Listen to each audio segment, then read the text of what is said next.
ఆచూకీ ఏంటి? కేసీఆర్ ఏం ఆలోచిస్తున్నాడు? కేసీఆర్ ఏం చేయబోతున్నాడు? కేసీఆర్ వ్యూహాలేంది? కేసీఆర్కు సంబంధించి బలమైన వాదనేంది? కేసీఆర్ ఎప్పుడు వ్యూహాలను ప్రజల్లోకి వదులుతాడు? కేసీఆర్ చేయబోయే అత్యంత సాహసోపితమైన వ్యూహాలేంటి? ఇది బీఆర్ఎస్ వాళ్ళు చర్చించుకుంటలేరు, బీఆర్ఎస్ నేతలు చర్చించుకుంటలేరు. కానీ కాంగ్రెస్ పార్టీలు మాత్రం నక్కశివులు లెక్క పెడుతున్నారు. కార్యకర్తలు కాదు, లీడర్లు. కేసీఆర్ ఏం చేసినా ప్రమాదమే, కేసీఆర్ సైలెంట్గా ఉన్న ప్రమాదమే, కేసీఆర్ మాట్లాడినా ప్రమాదమే, కేసీఆర్ పాదయాత్ర చేసిన ప్రమాదమే, కేసీఆర్ ఏం చేసినా ప్రమాదమే. రహస్య మంతనాలు ఎందుకు? వారం రోజులుగా కేసీఆర్ వరుస సమావేశాలు. కేటీఆర్ హరీష్ రావుతో పాటు ముఖ్య నేతలు, జగదీష్ రెడ్డిని ప్రమోట్ చేస్తున్న అధినేత, ఇరిగేషన్ అంశాలు, పార్టీ బలోపేతంపై చర్చలు, సభ్యత్వ నమోదుపై రాని చర్చ. ఏం చేయబోతున్నారన్న దానిపై క్యాడర్లో రకరకాల ప్రచారాలు. ప్రజల్లోకి ఏమైనా అంశాలు వెళ్తారనేది, ప్రజల్లోకి ఏ అంశాలపై వెళ్తారనేది క్లారిటీ అంటూ కూడా చెప్తున్న పరిస్థితి కనబడుతుంది.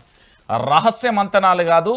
కేసీఆర్ తెలంగాణ ఉద్యమ సమయంలో 6 నెలలు సైలెంట్గా ఉంటాడు, 6 నెలలు విజృంభిస్తాడు. ఒడిదొడుకులను ఎదుర్కొన్న నేత, 14 సంవత్సరాల విపక్షంలో ఉన్న నేత, 10 సంవత్సరాలు అధికారంలో ఉన్న నేత, అధికారాన్ని కోల్పోయిన తర్వాత ప్రజలకు మరో 5 సంవత్సరాల అధికారంలో ఉండాల్సిన నేత, కేవలం 1%తో అధికారాన్ని కోల్పోయిన రాష్ట్ర ముఖ్యమంత్రి హోదాలను వదులుకున్న కల్వకుంట్ల చంద్రశేఖరరావు చేయబోయే వ్యూహాలు అతి భయంకరంగా ఉండబోతున్నాయని రాజకీయ విశ్లేషకులు చెప్తున్నారు. ఇప్పటి వరకు పూర్తి స్థాయిలో కూడా మీరు చూసిలు 100 రోజులలో 6 గ్యారంటీలు, 13 అంశాలు, 420 హామీలను నెరవేర్చాల్సిన బాధ్యత రాష్ట్ర ప్రభుత్వం మీద ఉంది. కానీ ఈ విషయానికి సంబంధించి పూర్తి స్థాయిలో కూడా ఎక్కడ కూడా ఏ విధంగా చర్చ జరిగిందో మీ అందరికీ తెలిసిన విషయమే. అవి నెరవేర్చకపోవడం అయితే జరిగింది. ఆ తర్వాత పేద ప్రజల గుదిబండ మీద హైడ్రా వచ్చింది, సంపన్నులకు మాత్రం అది సిరి సంపదలను వర్ధిల్లింది. దాంతోపాటు మూసి విషయంలో అదే జరిగింది. ఆ తర్వాత పేద ప్రజల భూములను, ₹1 కోటి వాల్యూ ఉన్న భూములను కేవలం 14 లక్షలకే పోయిన పరిస్థితి కనబడింది. ఈ విధంగా మనం చూసుకుంటూ వెళ్తూ ఉంటే పూర్తి స్థాయిలో పేదలకు మాత్రం అన్యాయం జరిగింది. ఆ పేదల పక్షాన, ప్రజల పక్షాన ఉద్యమ రీతిలో సాహసోపితమైన వ్యూహాలతో మీరు బీసీ రిజర్వేషన్లు అనండి, లేదా రైతుల డిక్లరేషన్లు అనండి, లేదా ఇతరత్ర వ్యూహాలు ఏదైనా కానివ్వండి, ఒక సాహసోపితమైన అంశాలతోని కల్వకుంట్ల చంద్రశేఖరరావు ప్రజల్లోకి రాబోతున్నాడు అనేది వాస్తవం. సో ప్రజల్లోకి వచ్చే సందర్భంలో ముఖ్యమంత్రి గారికి సంబంధించి ఒక భయంకరమైన వ్యూహాలు ఉండబోతున్నాయి. ఆ భయంకరమైన వ్యూహాలకు సంబంధించి చాలా అద్భుతంగా ఉండబోతుంది.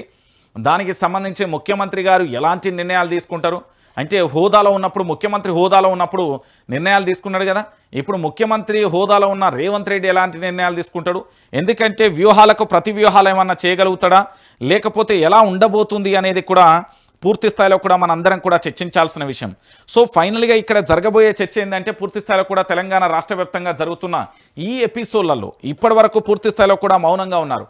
బనకచెర్లకు సంబంధించిన ఎపిసోడ్ చూసిర్రు, దాంతోపాటు రకరకాల ఎపిసోడ్లు చూసిర్రు. కానీ ఈసారి కేసీఆర్ అస్త్రశస్త్రాలను, అది ప్రజా సమస్యల మీద ఉధృతమైన భయంకరమైన పోరు నినాదం చేయబోతున్నాడనేది వాస్తవం.